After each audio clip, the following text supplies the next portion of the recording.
Hello and welcome to Mediumship Matters with me, Hannah Macintyre. I hope you're all well. I wanted to start today by just telling you all that I have joined Buy Me a Coffee.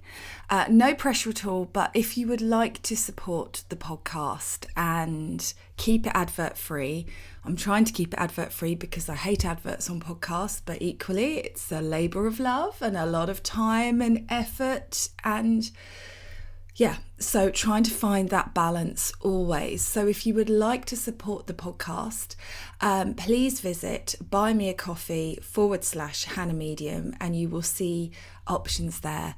And that would be gratefully received. Equally, it's always wonderful if you can just share the podcast posts on your social media. That is a massive gift that you can give me too. So either of those would be wonderful. And in light of this, I would like to say that today's podcast is very kindly supported by Kat. So thank you very much, Kat, for your support. So let's get on with the topic. So today I wanted to talk to you about Earthbound spirits.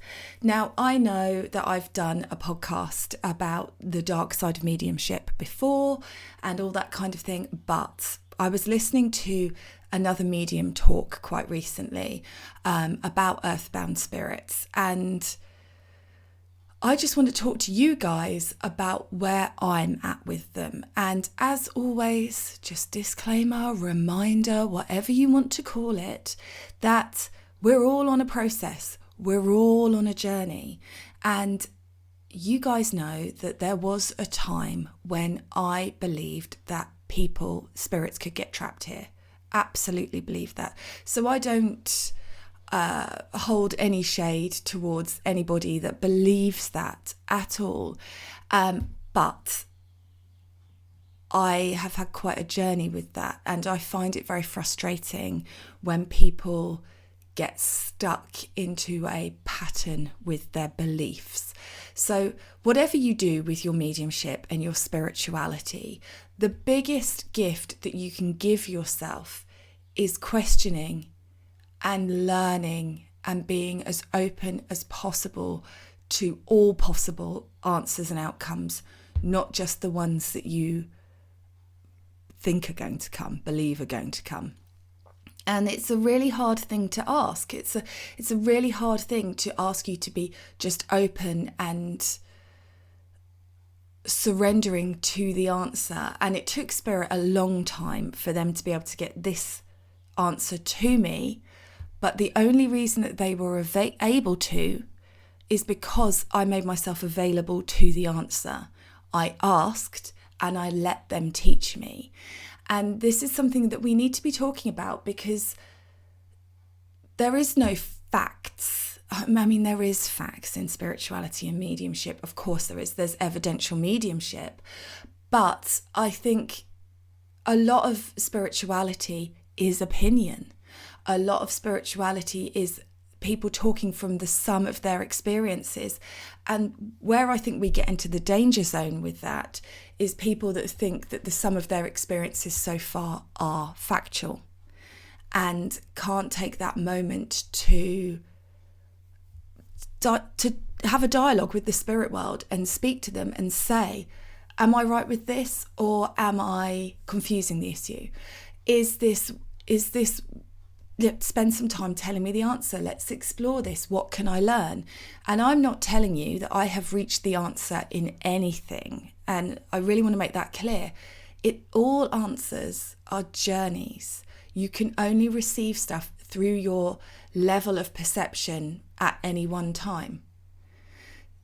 Yeah. So always understand that, but also hold yourself accountable for that. And when I'm talking about answers from the spirit world, I don't mean that I say, hey, spirit guides, what about earthbound spirits? What does this mean? And they come in and go, well, Hannah, we've been waiting for you to ask this question. It comes in stages.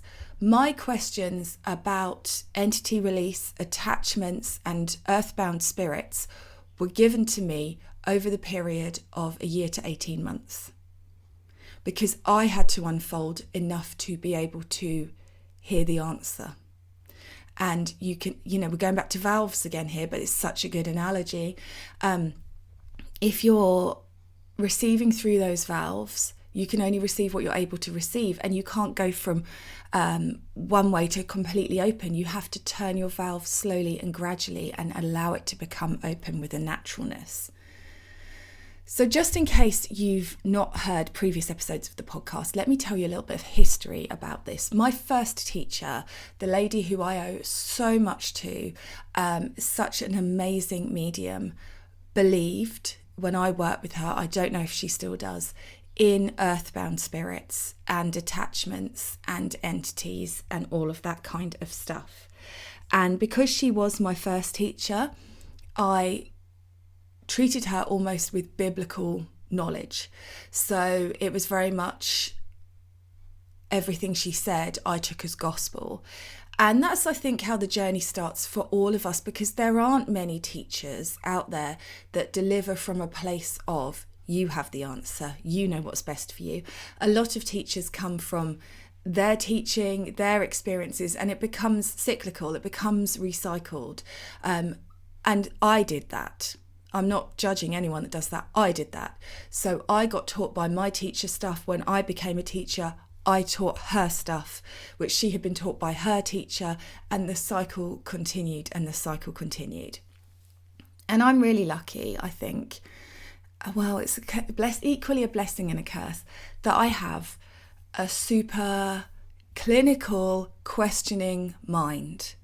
And so I'm always thinking, and sometimes that's a good thing, sometimes not so much.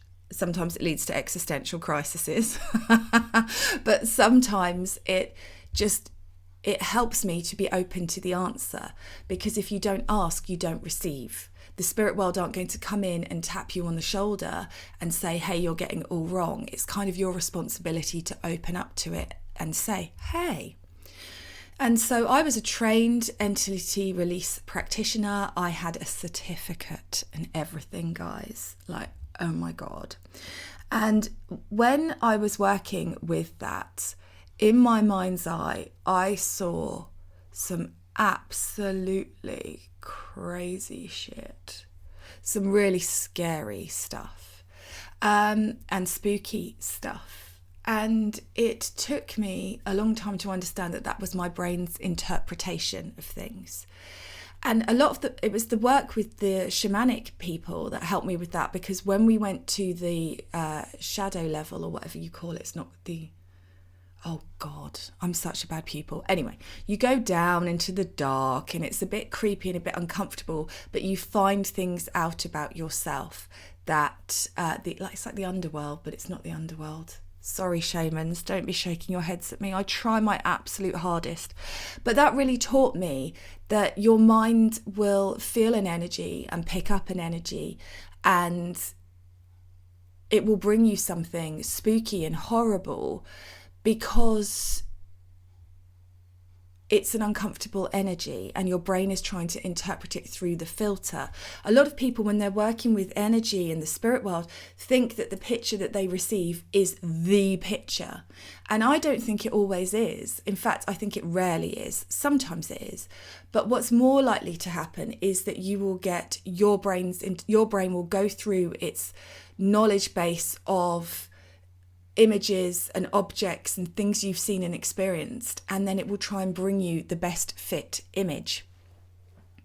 So that's always a problem. So when I did the work with the shamanic center and I went into my underworld, dark world, I can't remember what it's called.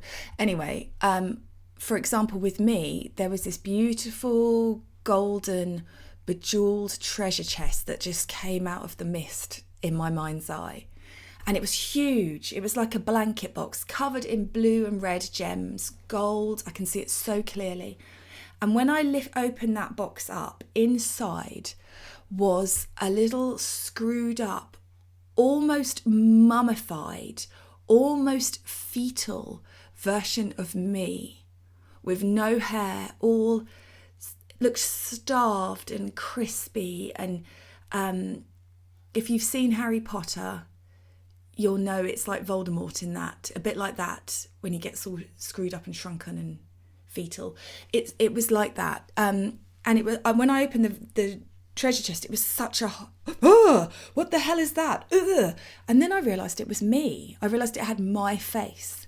And I realised it was to do with self-love and accepting parts of myself that I had disconnected from.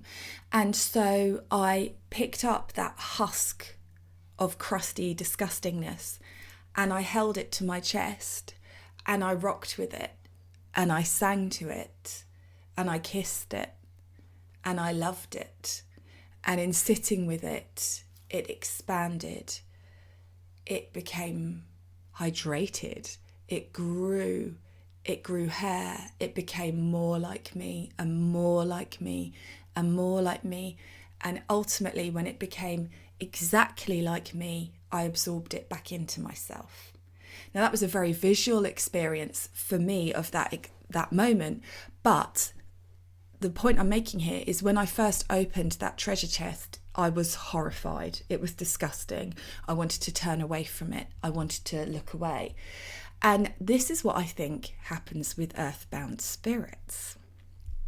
So one of the things that I think happens is we, as people who are experiencing and processing energy, we are trying to feel, well, we know, don't we? Normally when you're doing an earthbound spirit scenario, you've been called to somebody's house because they feel like something's not right there.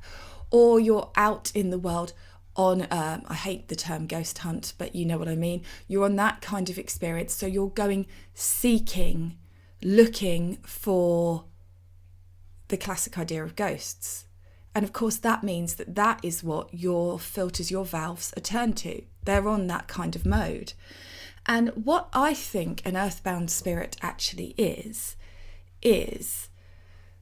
an energy that's been left behind when the spirit passed to the spirit world. So I believe that there is no question. We just go home. And the reason there's no question is because this physical space is the illusion. The spirit world is the reality.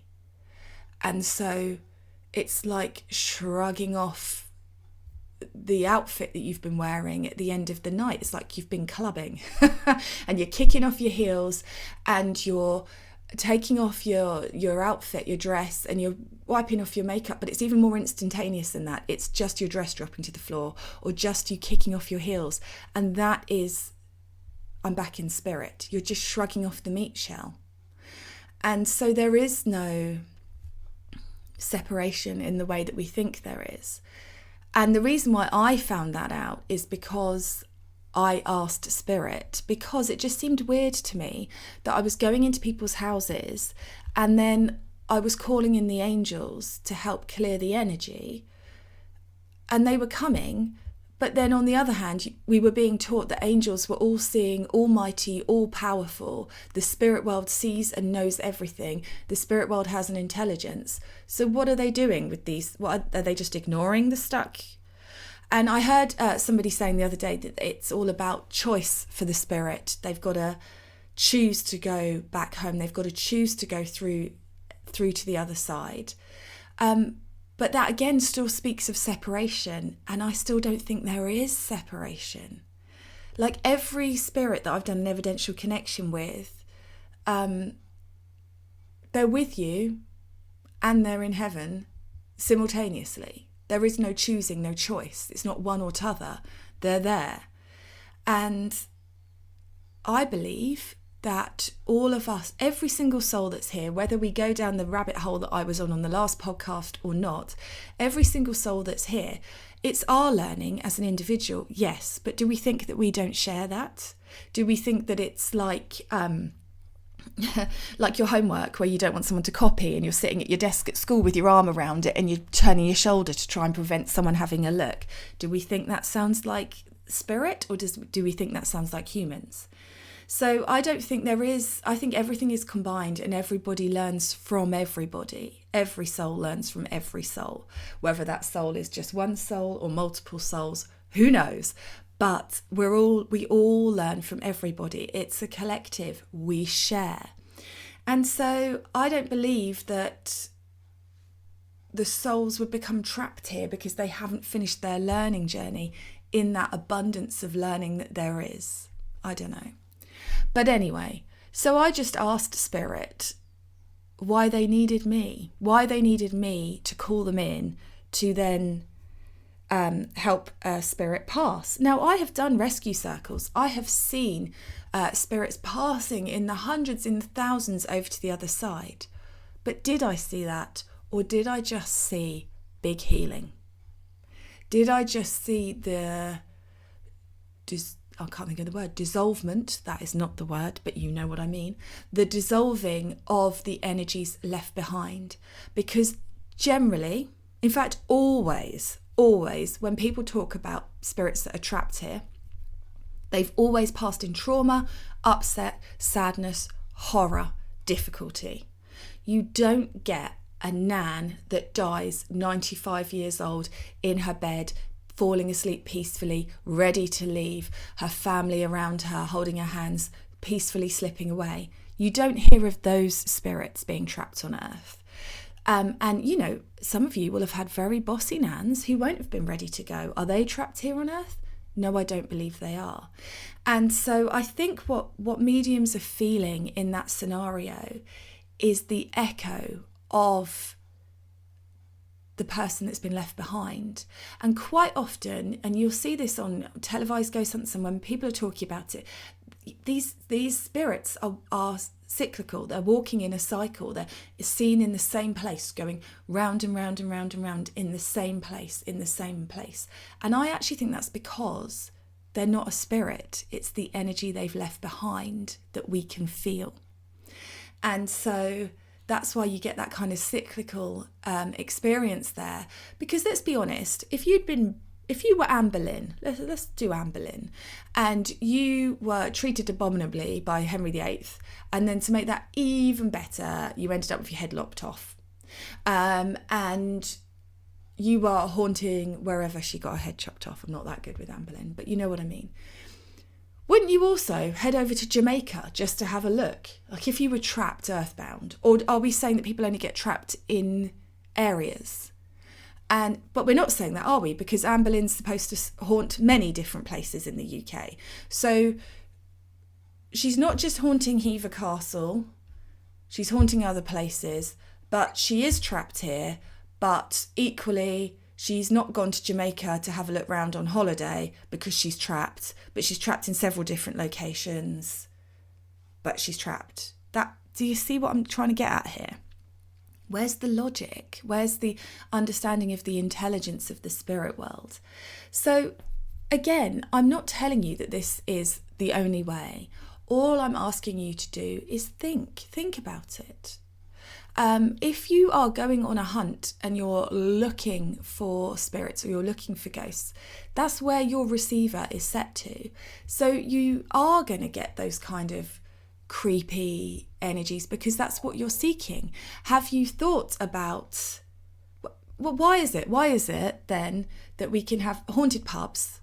All the cool and fun things that have happened in pubs over the years. There will be people who have died where that pub was their favourite place in the whole world.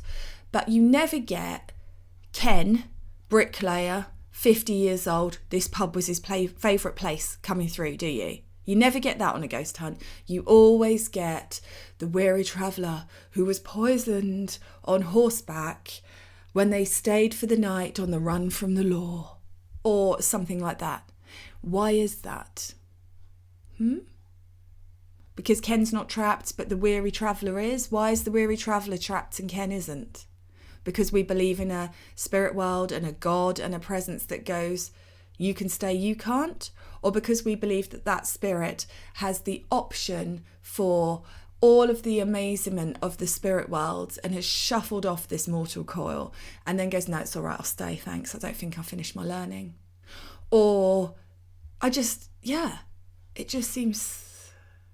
So what do you think? And where are you at with it? But it's just something, again, to get you thinking, to get you understanding. And And of course, when you're trying to translate in your mind the negative energy of somebody that has had a traumatic death and the energy that they leave behind, of course you're going to see that as spookiness. Of course it's going to make the hairs on the back of your neck stand up. Of course it's going to make you go, "Whoa." But it doesn't mean that it's the spirit world. It could just be the energy that's been left. And I may have said this before, but if you are a ghost hunter and you are going to places that you know are haunted, and you believe that spirits can be trapped here, and you believe that you're communicating with spirits, and why aren't you helping them? Why are you going there, talking to them through a device, getting evidence from them, and then going, all right, I'll see you next month, same time, sell out, and working with that? That just seems weird to me. So just question and think and ask the spirit world to teach you. And as I've said to you guys before, I live opposite a graveyard. I have all sorts of energy. I mean, I live in a house that was built in 1800. We have all sorts of people visiting who used to live here, who like to look around, because this is that kind of house. Actually, living and dead, we have people visiting. It's that kind of house. People who lived here in the 60s have come and knocked on our door and asked if they could have a look around, and told us that their daughter was born in our spare bedroom and all sorts of stuff like that. And then we have the spirits that used to live here, the Baptist preacher popping in and having a look and complaining that we've put a pool table in the middle of his office where he used to meet people.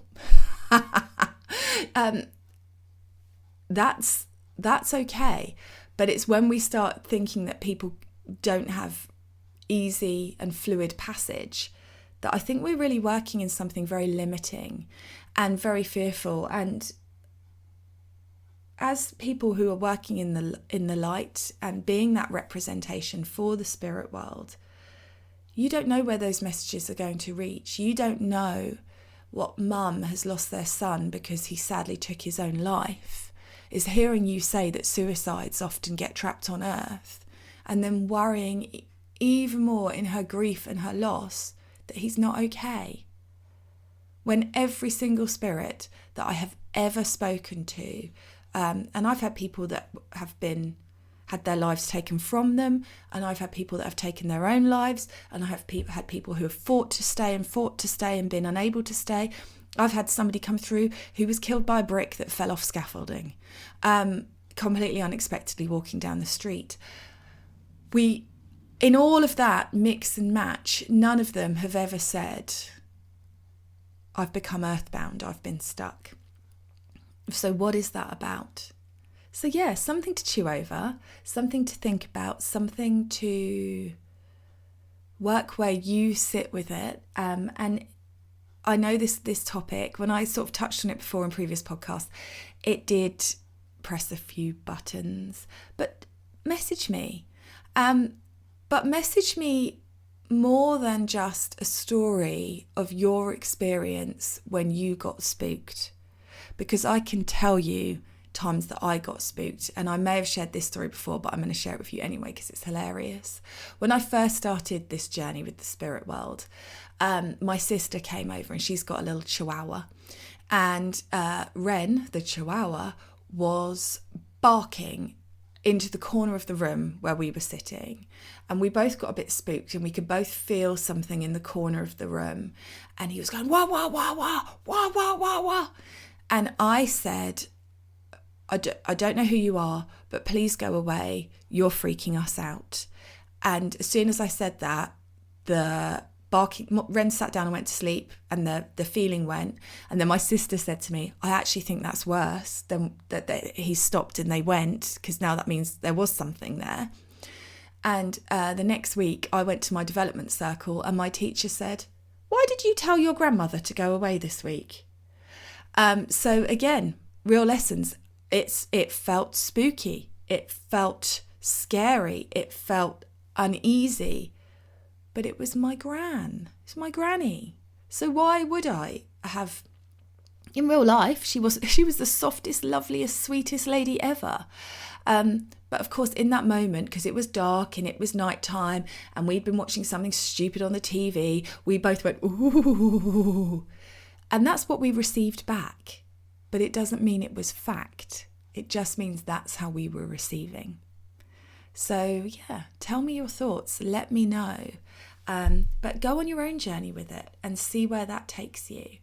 Because let's be honest, if there really were horrible bad spirits out there, would they not be trying to stop me sharing positivity, sharing love with you all? Would they not be silencing me in some way? Is anybody there? No, they're not. So have a lovely day. I hope you've enjoyed the podcast, and I will catch up with you all again soon.